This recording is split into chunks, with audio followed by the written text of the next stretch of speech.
கர்த்தருடைய பரிசுத்த நாமத்திற்கு ஸ்தோத்திரம். இன்னைக்கு ஆண்டுடைய பிரதான கிருபையினால ஏசாயா 8வது அதிகாரம் 1வது வசனத்துக்குள்ளே வருகிறோம். ஏசாயா 8:1 ஜெபத்தோடு இந்த செய்திக்குள்ளே கடந்து செல்வோம். தேவா பிரசனம் தாருமே, தேடிவும் பாதம் தொழுகிறாம். தேவா பிரசனம் தாருமே, தேடிவும் பாதம் தொழுகிறாம். வானம் அமது சிங்காசனம், பூமி அமது பாதஸ்தலம். வானம் அமது சிங்காசனம், பூமி அமது பாதஸ்தலம். பாணிந்து கொனிந்து தொழுகிறோம், காணிந்தமை கண் பாருமே. பாணிந்து கொனிந்து தொழுகிறோம், காணிந்தமை கண் பாருமே. தேவா பிரசன்னம் தாருமே, தேடிவும் பாதம் தொழுகிறோம். சாரோனின் ரோஜா லீலி புஷ்பம், சாந்த சொரூபி என் இயேசுவே. சாரோனின் ரோஜா லீலி புஷ்பம், சாந்த சொரூபி என் இயேசுவே. 1000 பேர்களில் சிறந்தோராம் ஆண்டவரை தொழுகிறோம். 1000 பேர்களில் சிறந்தோராம் ஆண்டவரை தொழுகிறோம். உரா ரா ரா உரா ரா ரா ஒப்பாரா ஒப்பாரா ரா ரா ரா ரா. கர்த்தர் செய்த உபகாரங்கள் கணக்குரைத்த நலாகுமா. கர்த்தர் செய்த உபகாரங்கள் கணக்குரைத்த நலாகுமா. ரட்சிப்பின் பாத்திரம் கையில் ஏந்தி ரட்சகரை தொழுகிறோம். ரட்சிப்பின் பாத்திரம் கையில் ஏந்தி ரட்சகரை தொழுகிறோம். உபரர உபரர உபர உபரர. கர்த்தர் சமூகம் ஆனந்தமே, பக்த சபையினில் பெருன்பமே. கர்த்தர் சமூகம் ஆனந்தமே, பக்த சபையினில் பெருன்பமே. கர்த்தர் நாமத்தை கொண்டாடுகிறோம், சுத்தர்கள் போற்றும் தேவனே. கர்த்தர் நாமத்தை கொண்டாடுகிறோம், பக்தர்கள் போற்றும் தேவனே. ரா ரா ரா ரா ரா ரா பாரா பாரா ரா ரா ரா ரா. 120 பேர் நடுவிலே தேற்றவாளனாரே வாந்திரே. 120 பேர் நடுவிலே தேற்றவாளனாரே வாந்திரே. உன்னத ஆவியை ஊற்றிடுமே மன்னவனே இநேரமே. உன்னத ஆவியை ஊற்றிடுமே மன்னவனே இநேரமே. ரக ர ர ர ர ர ர ரபர ரபர ர ர ர ர. எப்போ வருவீர் என் இயேசுவே, ஏங்கி என் உள்ளம் தேடுதே. எப்போ வருவீர் என் இயேசுவே, ஏங்கி என் உள்ளம் தேடுதே. பறந்து விரைந்து தீவிரமே இறங்கி வாரும் இயேசுவே. பறந்து விரைந்து தீவிரமே இறங்கி வாரும் இயேசுவே. இயேசுவே நாமத்தினாலே ஜெபங்களுக்கு தாவே ஆமென். கர்த்தருடைய பரிசுத்த நாமத்திற்கு ஸ்தோத்திரம். Mariyal sister praise Lord, Arokiyaraj brother praise Lord, Leela Ammal praise Lord, Kavitha sister praise Lord, Balasundari praise Lord. இன்னைக்கு ஆண்டோடைய பெரிதான கிருபையினால் நம்ம ஏசாயா 8வது அதிகாரம் முதல் வசனத்துக்குள்ள வந்திருக்கிறோம். ஏசாயா 8:1 முதல் உங்களுக்கு வசனத்தை வாசிக்கிறேன். பெண்ணும் கர்த்தர் என்னை நோக்கி, நீ ஒரு பெரிய பாத்திரத்தை எடுத்து மனுஷன் எழுதுற பிரகாரமாக அதுல மாகேர் சலால் அஷ் பாஸ் என்று எழுது என்றார். இதுல பெரிய பாத்திரம், பெரியங்கிறதுக்கு இங்கிலீஷ்ல கிரேட். அந்த கிரேட்டுக்கு பல வகையான அர்த்தங்கள் இருக்குது. ஹெவி, தூக்க முடியாத ஒன்று, அது ஒன்று. ஆனா பைபிள்ல அந்த ஹெவிங்கிறத எப்படி பார்க்கணும்னா ஒரு கனம் பொருந்திய, சூன்யமித்யாளுக்கு ஒரு பேர் கனம் பொருந்திய பெண். அந்த ஊர்ல அந்த அம்மாவுக்கு மதிப்பு அதிகமா இருக்குது. நல் நடத்தை, நற்கிரியைகள், இதன் மூலமாக அந்த அம்மாவுக்கு ஒரு பெரிய ஒரு மதிப்பு இருக்கு. யாருனாலும் வந்தாங்கன்னா எந்திரிச்சு நிற்பாங்க, ஒரு வணக்கம் வைப்பாங்க. இங்க நம்ம பார்க்கிற கிரேட்டுக்கு கபீர், கபீர் கிரேட், கபீர், B-E-D, கபீர், கபீர், கபீர். கே மேல ஒரு கோடு இருக்கு, B-E மேல ஒரு கோடு, கபீர், கபீர். இந்த கபீர்ங்கிறத பைபிள்ல முதல் முறையாக யாருக்கு இந்த கனமான ஒரு பெயர் கொடுக்கப்பட்டிருக்குது அப்படின்னு கேட்டீங்கன்னா, ஆதியாகமம் 13வது அதிகாரம் 2வது ஆபிரகாம். ஆபிரகாம ஆண்டவர் ஒரு ஹெவி, கனம் புரிந்த ஒரு மனிதனாக உண்டாக்கினார். 13:2 ஆபிரகாம் மிருக ஜீவன், வெள்ளி, பொன் ஆசி. பொன், இன்னைக்கு பொண்ணுக்கு மதிப்பு இருக்கு. ஒரு பவுன் 1,00,000 தாண்டிடுச்சு. நான் எப்பவுமே நினைப்பேன், இந்த பெந்தெகோஸ்து மக்களுக்கு ஆண்டவர் பெரிதான கிருபையை கொடுத்துருக்க காரணம் என்ன, அவங்களுக்கு இது பாதர் பண்ணவே பண்ணாது. 1,00,000 ஆகட்டும் எங்களுக்கு என்ன, 2,00,000 ஆகட்டும் எங்களுக்கு என்ன, நாங்க பொன் நகை போட மாட்டோம். நல்ல ஒரு கான்செப்ட் பார்த்தீங்கன்னா, அந்த பொண்ணுங்கிறது எப்ப அது நமக்கு தேவையா இருக்கும்னு கேட்டீங்கன்னா, நம்ம ஒரு பிரேஸ்லெட் போடுறோம், ஒரு செயின் போடுறோம், இதெல்லாம் மோதிரங்கள், இதெல்லாம் போட போட நமக்கு இது தேவை. ஆனா அன்னைக்கும் இன்னைக்கும் அதுக்கு ஒரு மதிப்பு இருந்துச்சு. பொண்ணுமானா ஆஸ்தி உடைய சீமானா இருந்தான். அந்த சீமான்கிறதுக்கு தான் ஹெவி அல்லது கபீர் அப்படின்னு இருக்குது. இதுக்கு இன்னொரு அர்த்தத்தை இந்த ஆத்தர் போட்டிருக்காரு. அது என்ன அப்படின்னு, குளோரியஸ், மகிமை நிறைந்தது. இந்த மகிமைங்கிறது ஆண்டவருக்கு கொடுக்கிற ஒரு வார்த்தைங்க. மகிமை உமக்கன்றோ, மாட்சிமை உமக்கன்றோ. அந்த மகிமைங்கிற ஒரு வார்த்தை குளோரியஸ்ங்கிற ஒரு வார்த்தைக்கு ஈக்குவலான ஒரு வார்த்தை. அத அந்த பேலன்ஸ்ல கொண்டு வருவாங்க அப்படின்னு போட்டிருக்கிறாங்க. சரி, இந்த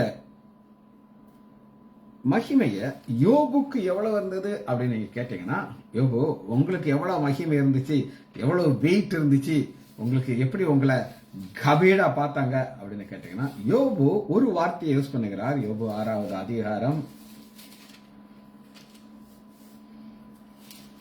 3வது. யோபு 6:3. அப்பொழுது அது கடற்கரை மணலை பார்க்கலும் பாரமா இருக்கும், ஆகையால் என் துக்கம் சொல்லி முடியாது. ஆப்போசிட்ட காட்டுங்க. இவரு சீமானா இருந்தார், இவருக்கு ஆடு மாடு எவ்வளவு இருந்துச்சு நமக்கு லிஸ்டே இருக்குது இதுல. ஆனா இப்ப அது ஃபுல்லா மாறி துக்கமா மாறிடுச்சு. அந்த சீமானா இருந்தவருடைய ஒரு பெரிய ஒரு துக்கத்தை அவர் அதை எப்படி வெயிட் போட்டு சொல்கிறார் அப்படின்னு கேட்டீங்கன்னா, அப்பொழுது அது கடற்கரை மணலை பார்க்கல பாரமா இருக்கும், ஆகையால் என் துக்கம் சொல்லி முடியாதது. என் சாஞ்சலம் நிறுக்கப்பட்டு மெஷர் பண்றாங்க. ஒரு வேதனை இருக்கு பாருங்க. இப்படி யாராவது ஒருத்தர் வாழ்க்கையில இருந்தாங்க, அங்க வாழ்க்கையை அதோட முடிச்சிருப்பாங்க. ஆனா ஆவியானவருடைய ஒத்தாசைனால அவர் நமக்கு ஒரு லெசனா இருக்கிறார். சரி, இதே காரியம் ஒரு குரூப் மக்களுக்கு ஆண்டுடைய கரம் எப்படி இருந்துச்சுன்னா, இந்த துக்கத்தை மாதிரி இருந்துச்சு. Same ditto. 1 சாமுவேல் 5வது அதிகாரம் 11வது. இப்ப தாகோன் ஆலயத்துல தேவனுடைய பெட்டியை தூக்கி வச்சிட்டாங்க. ஆண்டவர் கோபம் வந்துச்சு. ஆண்டுடைய கரம் பாரமா இருந்துச்சு. பாருங்க, 1 சாமுவேல் 5வது அதிகாரம் 16வது. அவர்கள் பெலிஸ்தேர் அதிபதிகள் எல்லாம் கூடி வரும்படி அழைத்து, இஸ்ரேல் தேவன் எங்களையும் எங்கள் ஜனங்களையும் கொன்று போடாதபடிக்கு அவருடைய அணைப்பெட்டி நாங்கள் ஆக்குறோம். தேவனுடைய கை மகா பாரமா இருந்தது, மகா கபேடா இருந்துச்சு. இது ஹெவி தான், இது பெரியதான், ஹெவி. யோபுடைய துக்கம் மணல் அத்தனையா இருந்துச்சு, கடற்கரை மணல் அத்தனை ஹெவி. இங்க இவங்க நினைச்சாங்க எங்க கடவுள் தாகோன் தான் பெரிய ஆரம்பிச்சு. ஆனால் தாகோன் சிலையை உடைச்சிட்டு ஆண்டோடைய தன்னுடைய வல்லமை வெளிப்படுத்துகிறார். சரி, இஸ்ரேல் மக்கள் கோசேன்ல பயங்கர ஹாப்பியா இருந்தாங்க. ஹாப்பினா அப்படி ஒரு ஹாப்பியா இருந்தாங்க. ஆனா அந்த ஹாப்பினஸ் எல்லாம் ஒரு ராஜா வந்த உடனே போயிட்டு அவங்களுக்கு வேலையை கூட்டுறார். எப்படி வேலையை கூட்டுறார் அப்படின்னு கேட்டா, யாத்திராகமம் 5வது அதிகாரம் 9வது வசனத்துல 5-9, அந்த மனுஷர் மேல் முன்னிலும் அதிகமான வேலையை சுமத்துங்கள், அதில் அவர்கள் கஷ்டப்பட்டு முன்னிலும் அதிகமான வேலையை சுமத்துங்கள். அந்த ஹெவி அவங்க மேல வருது. இதுவும் அதே ஒரு வார்த்தை. சரி, நெகேமியால இந்த ஒரு வார்த்தையை பார்த்துட்டு நம்ம அடுத்த இதுல ஒரு செக்ஷன் நம்ம பார்க்க போறோம். நெகேமியா பக்கம் 609.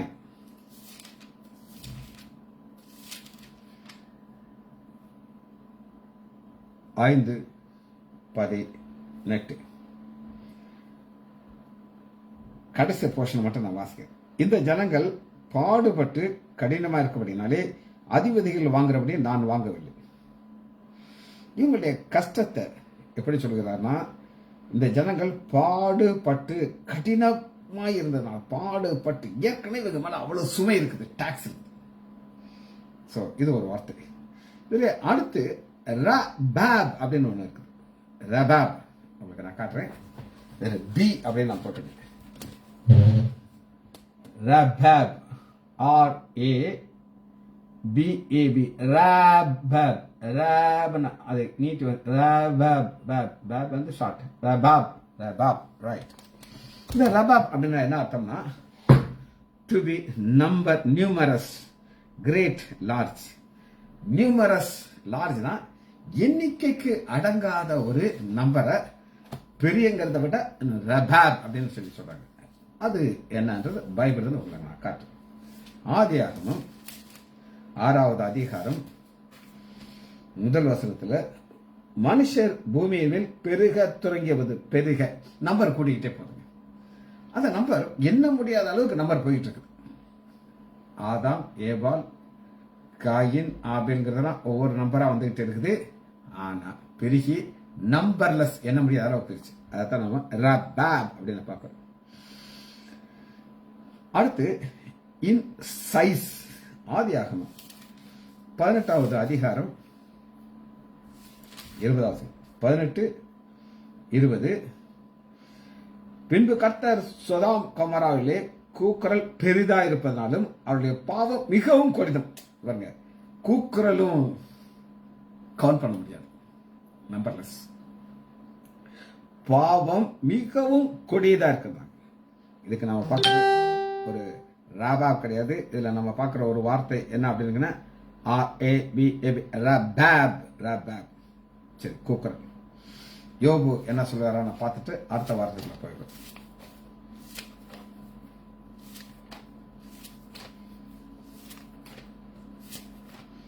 யோபு 33வது அதிகாரம்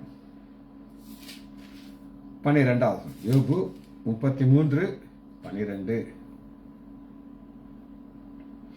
இதுவே நீர் நீதி உள்ளவர் அல்ல என்று உமக்கு பிரதியுத்தரமாக சொல்லுகிறேன். மனுஷனை பார்க்கலாம் தேவன் பெரியவரா இருக்கிறார். இந்த பெரியவர், மனுஷனை பார்க்கலாம் தேவன் பெரியவர்ங்கிறதுக்கு அளக்க முடியாது. பெரியவர் தான் நம்மளால சொல்ல முடியாது. அதுக்கு தான் ரபாப் அப்படிங்கிறது. சரி, 2வது வார்த்தை நம்ம பார்க்க போகிறோம். எஸ்ஐயா 8வது அதிகாரம்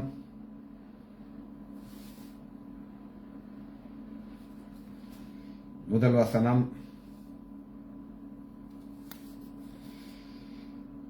பின்பு கர்த்தர் என்னை நோக்கி, நீ ஒரு பெரிய பாத்திரத்தை எடுத்து மனுஷன் எழுதுகிற பிரகாரமாக அதில் எழுது. ரைட். ரைட்டுக்கு கட்டாப். கட்டாப்.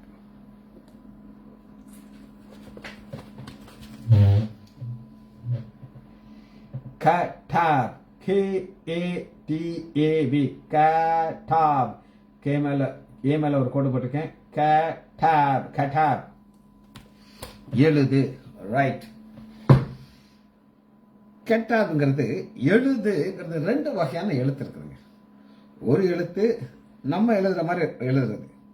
இது எப்ப இந்த வார்த்தைய இந்த காலத்துல இன்னைக்கு கிடையாது. எல்லாமே நம்ம எழுதிட்டு இருக்கோம். இந்த எழுதுறதெல்லாம் போய் இப்ப நெட்ல ஆகிப்போச்சு. எல்லாம் டைப் தான், டக்க டக்க டக்க டக்குன்னு. என்னுடைய தங்கச்சி மாப்பிள்ள பிரதீப் கொடைக்கானல் இருக்காரு. நான் உட்காந்து எழுதுறத பார்த்து, என்னங்க சிஜி நீங்க அந்த காலத்துல இருக்கீங்க, நான்லாம் பாத்தீங்கன்னா கம்ப்யூட்டர்லயே எல்லாத்தையுமே டைப் பண்ணி வச்சிருக்கேன், தேவையா பிரிண்ட் அவுட் எடுத்துரும். நீங்க இன்னும் அந்த காலத்துல இருக்கீங்க. நமக்கு எழுதி பழகிருச்சு. நான் பல இடங்களுக்கு நான் போகும்போது எழுதிக்கிட்டே இருப்பேன். என்னால கட்டாப் தான் பண்ண முடியும். தெரியாது உங்களுக்கு. சரி, அது ஒரு பக்கம் இருக்கட்டும். இது எப்ப எழுதுவாங்க? ஜட்ஜ்மெண்ட், ஒரு நியாய தீர்ப்புல தான் எழுதுவார்கள் இந்த காலத்துல. கட்டாப் எழுதுறது நியாயத்திற்கு ஒரு ஆளுக்கு கொடுக்கும்போது அதை எழுதுவாங்க. சரி, அந்த எழுதுறத யாத்ராகமம் 17வது அதிகாரம், யாத்ராகமம் 17:14. இப்போ ஒரு யுத்தம் நடக்குது. மோசே அந்த யுத்தத்துல இருக்காரு. அமலேக்கர் ஒரு பக்கம் இருக்கிறாங்க. யுத்தத்துல தோக்குறாங்க, ஜெயிக்கிறாங்க. அந்த நேரத்தில் நம்ம பார்க்கறது என்ன பார்க்கறோம் அப்படின்னு கேட்டீங்க, 17வது அதிகாரம். பின்பு கர்த்தர் ஆண்டவர் மோசேட்ட சொல்றாங்க, எழுத சொல்றாரு, இதை நினைவு கூறும்படி. எதை நினைவு கூறும்படி? யுத்தம் நடக்கிறது, அதை மக்கள் மறக்கூடாது. நினைவு கூறும்படி நீ ஒரு புஸ்தகத்தில் எழுதி, ஒரு புஸ்தகத்தில் கட்டாப், கிரேக்க வார்த்தை, சாரி எபிரேய வார்த்தை கட்டாப். நான் சொன்ன இந்த கிரேட்டும் எபிரேய வார்த்தை, ரைட்டும் ஹீப்ரு வேர்ட். உபாகமம் எடுத்துக்கொள்ளுங்க, 27வது அதிகாரம்,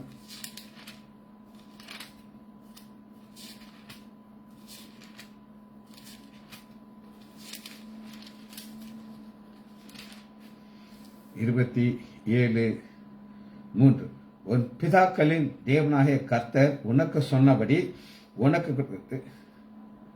பிரவேசிக்கும்படி நீ கடந்த பின்பு இந்த நியாயப்பிரமாண வார்த்தைகள் யாவையும் அவைகளை எழுதுவாயாக. ரைட். ஆண்டவர் ஏன் எழுத சொல்கிறான்னா, உன் பின் சந்ததிகள்லாம் அதை புரிந்து கொள்ளணுங்கிறத கண்டி.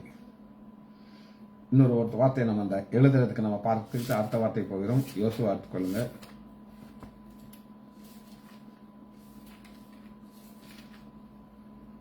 யோசுவா 18வது அதிகாரம் 4வது வசனம். யோசுவா 18:4. அதை தாங்கள் சுதந்திரித்துக் கொள்ளும் விவரமாக எழுதி இனத்தில் கொண்டு விட. எழுதி கொண்டு வா. ரைட், கேட்டா. சரி, இன்னொரு வார்த்தையை இதை முடிக்க போகிறோம். பென். பெண்ணுங்கிறதுக்கு கிரேக்க வார்த்தை தான் கிடைச்சது. எபிரேய வார்த்தை என்னால் கண்டுபிடிக்க முடியல.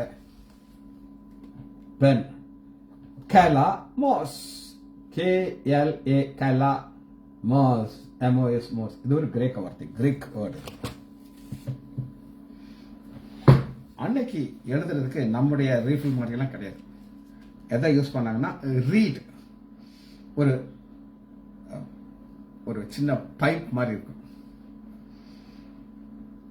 நாட் அந்த ஒரு நாணல், நாணல், அந்த நாணல்ல கட் பண்ணி வச்சு இந்த டியூப் மாதிரி இருக்கும், அதில் இங்க்ல முக்கி எழுதுவாங்க. அது ரீட், பைப். இந்த எழுதுறத குறித்து புதிய ஏற்பாட்டில் இருந்ததுனால ஒரு வார்த்தை நான் காட்டுறேன், அப்படி கரெக்டா இருக்கும் பாருங்க. 3 யோவான் 13வது வசனம். இந்த பென், மாஸ். 3 யோவான் 13வது வசனம். எழுத வேண்டிய காரியங்கள் அநேகம் உண்டு, ஆனாலும் மையினாலே இறகினாலும் எழுத. இறகு வச்சு தொட்டு எழுதுவாங்க. இது பென். நம்ம லாங்குவேஜ் பார்த்தோம். இப்ப நம்ம வசனத்துக்குள்ள வருகிறோம். 8வது அதிகாரம் 1 வசனத்தை திரும்ப உங்களுக்கு நான் வாசிக்கிறேன். ஏசாயா 8:1. பின்பு கர்த்தர் என்னை நோக்கி ஒரு பெரிய பாத்திரத்தை எடுத்து, தமிழ்ல பாத்திரம் அப்படின்னு இருக்குது, ஆனா அது பாத்திரம்னு சொல்லி இங்கிலீஷ் பைபிள்ல கிடையாது. என்ன சொல்லுகிறார் அப்படின்னா ஒரு பலகை, பலகைனா ஒரு போர்டு. அதுதான் எதனால இந்த, அதாவது 2 அர்த்தங்கள் இருக்கும். பாத்திரத்துல என்ன வைப்பாங்க, தண்ணி சாப்பாடு எல்லாம் வைப்பாங்க. ஆனா இது பாத்திரம் அல்ல, இது ஒரு போர்டு. ஆண்டவர் ஏன் இதை எழுத சொல்லுகிறார் அப்படின்னு கேட்டீங்கன்னா, இப்ப நான் சொன்ன வார்த்தை இப்போ உங்களுக்கு புரியும். எஸ்ஐயா 30வது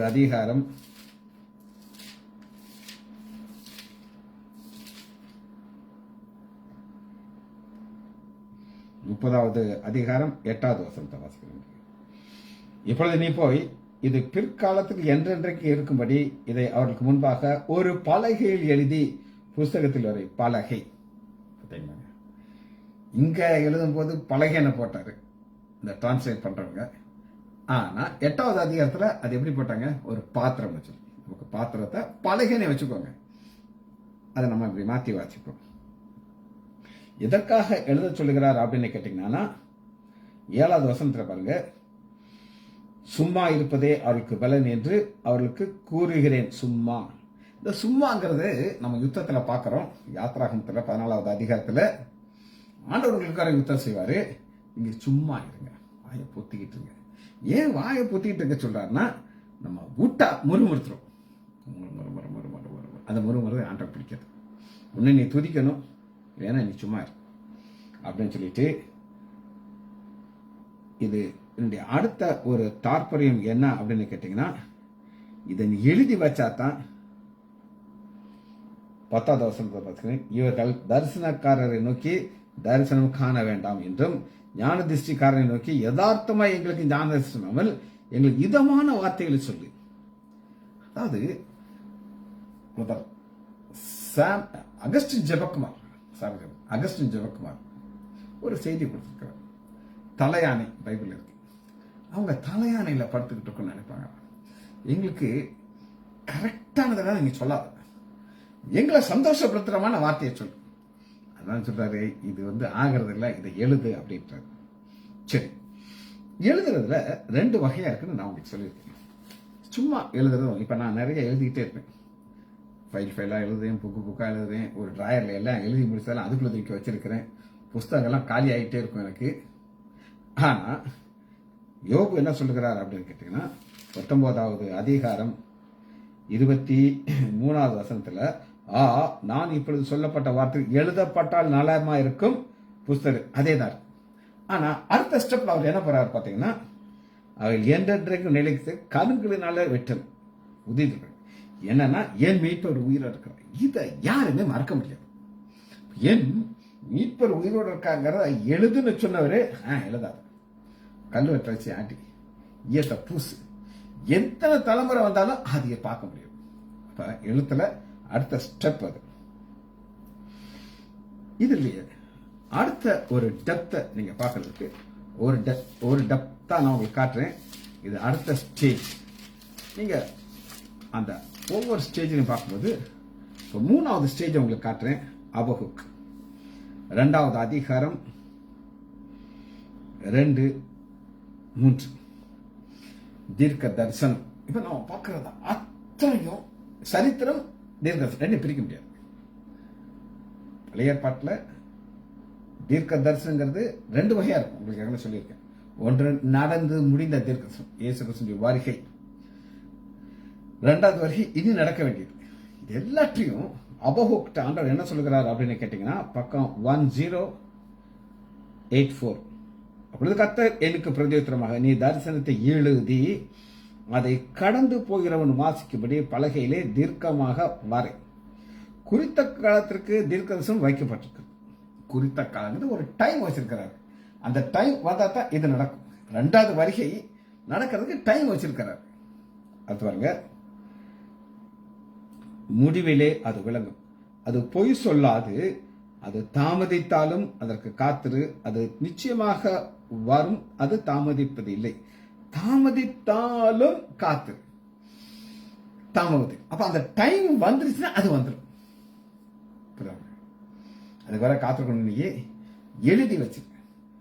இப்ப நம்ம மக்கள் எப்படி சொல்லுவாங்க அப்படின்னு கேட்டீங்கன்னா, நான் சொல்றேன், யார்ட்டையும் சொல்லிடாதீங்க, நான் சொன்னேன்னு சொல்லிடாதீங்க. அப்ப ஆனா இப்ப போய் இந்த போன்ல ஒரு சிஸ்டம் வந்துருச்சுங்க, ரெக்கார்டிங். நீங்க பேசுறத உங்களுக்கு தெரியாமலே அதை ரெக்கார்ட் பண்ணி வச்சு பார்த்துருக்கீங்களா? அதனால இப்ப மக்கள் பயந்து, நீ என்னை வாட்ஸ்அப்ல கூப்பிடு, நான் பேசுவேன், ஆனா இந்த போன்ல ரெக்கார்ட் பண்றேன், ஆனா அதுலயும் இன்னொரு போன் வச்சு ரெக்கார்ட் பண்ணிடலாம். சரி, அது நமக்கு தேவையில்லை. ரெக்கார்டிங் சிஸ்டம் ஒன்று இருக்குது, ஆண்டவர் சொல்லுகிறது ரொம்ப கிளியராக. சரி, இப்ப நம்ம அடுத்து இந்த வார்த்தையுடைய அர்த்தத்தை நம்ம பார்க்க போகிறோம். மகேர் சலால் அஷ் பாஷ் என்று எழுது. இந்த வார்த்தையுடைய அர்த்தம் என்னன்னா, in making speed to the spoil. ஒன்று ஸ்பாயில்னா கெடுக்க போகுது, ஒன்று கெட போகிறது. ஸ்பாயில்னா கெட்டு போகிறது. அந்த கெட்டு போகிறது சீக்கிரத்தில் வரப்போகுது. நமக்கு ஒரு நல்லது நடக்கும் நம்ம நினைச்சிட்டு இருக்கோம். இந்த 2026 எனக்கு உங்களுக்கெல்லாம் பீஸா இருக்கு. ஆனா ஈரான்ங்கிற ஒரு தேசத்துல புரட்சி வெடிக்குது. நீங்க எத்தனை பேர் இந்த மெசேஜை கேட்பீங்க, இந்த நியூஸ் கேட்பீங்கன்னு தெரியாது. அமெரிக்கா பக்கத்துல ஒரு தேசத்து மேல பாம்பு போட்டு அந்த ஜனாதிபதியை தூக்கி வச்சுக்கிட்டார். அமெரிக்கா கூட்டிட்டு வந்துட்டார், அவரே அவருடைய மனைவியும். அங்க அத்தனை பாம்பு போட்டார். இது சரியா தப்பா எனக்கு தெரியாது. ஆனா அந்த வருஷம் அவங்களுக்கு ஸ்பீடா அழிவு வந்துருச்சு. புரியுதா? ஈரான் அவங்க ஒரு கொமானிங்கிற ஒரு தலைவர், அவருடைய பிளான் என்னன்னா, யுத்தத்துக்கு ரூபாயை பம்ப் பண்ணி பணம் வேணுமா கரன்சி வேணுமா அடி, பேப்பரோட கேளாம போச்சு. ஸ்பாயில் அழிவு ஸ்பீடா வருது பாருங்க. நினைச்சிருக்க மாட்டாங்க இப்படி ஒரு அழிவு அவங்களுக்கு வரும் அப்படின்னு. அதான் ஸ்பீட், ஃபாஸ்டா வருது. இத இந்த ஆத்தர் எப்படி விளக்குறாரு அப்படின்னு கேட்டீங்கன்னா, ஒரு ஆடு மேய்ந்து கொண்டிருக்குது, பக்கத்துல ஒரு புலி பதுங்கிக்கிட்டு இருக்குது. அந்த பதுங்கிக்கிட்டு இருக்கிற புலி கண்கள் எங்க இருக்குன்னா அந்த ஆட்டு மேலதான் இருக்கு. ஆடு ஒரு செகண்ட் கூட எதிர்பார்க்கல, நம்ம நல்ல ஜாலியா மேய்ஞ்சிக்கிட்டு இருக்கோம் அப்படின்னு சொல்லி மேய்ஞ்சிக்கிட்டு தான் இருக்கோம். ஆனா அந்த ஸ்பீட்ல வந்து சிரத்தை ஒரு ஆடி அடிச்சு அதை கவும் பாத்தீங்களா, அதைத்தான் அந்த ஸ்பீட். இந்த ஸ்பீடை நம்ம கணக்கெல்லாம் போட முடியாது. அந்த ஸ்பீட்ல வந்து ஒரு ஆடி அடிக்கும். அதைத்தான் நம்ம பார்க்கிறோம். மகேர் சலால் ஆஷ் பாஷ், ஸ்பாயில், சீக்கிரமாக வருது. சரி, இந்த வாசனத்திலிருந்து நான் உங்களுக்கு சில காரியங்கள் நம்ம பார்த்ததை முடிக்க போறோம். வெளிப்படுத்துதல் 13வது அதிகாரம் 8வது வசனத்துல, உலக தோற்றம் முதல் அடிக்கப்பட்ட ஆட்டுக்குட்டியான பூமியின் குடிகள் யாவரும் அதை வணங்குவார்கள். அதை வணங்கும் போது என்ன நடக்கும் அப்படின்னு கேட்டீங்கன்னா, ஒரு பேர் அழிவு அவங்களுக்கு காத்துக்கிட்டு இருக்கு. காரணம் என்ன அப்படின்னு கேட்டீங்கன்னா, 15 வசனம், மேலும் அமிருகம் சுரூபம் பேசத்தக்கதாக, அந்த மிருகம் பேச ஆரம்பிக்குது. இவங்களுக்கு அழிவு ரொம்ப ஃபாஸ்டா வந்துடும். 666 இந்த வர்ற ஸ்பீடை தான் நம்ம பார்க்கணும். இது ஒரு காரியம். இன்னொரு காரியத்தை பார்த்தோம், அதை முடிக்க போகிறோம். யோவான் 13வது அதிகாரத்துல நம்முடைய ஆண்டவராகிய இயேசு கிறிஸ்து தெரியும் இன்னும் ஃபாஸ்டா வரப்போகுது. அது அவருடைய சிலுவையினுடைய பாடுகள். அந்த சிலுவையினுடைய பாடு ஸ்பீடா வர்றதற்கு ஒரு சம்பவம் நடக்கணும். அது என்ன சம்பவம்னு கேட்டீங்கன்னா, 13வது அதிகாரம் யோவான் 27வது வசனம், அந்த துணிக்கை அவன் வாங்கிய பின்பு சாத்தான் அவனுக்குள் பிரவேசித்தான்.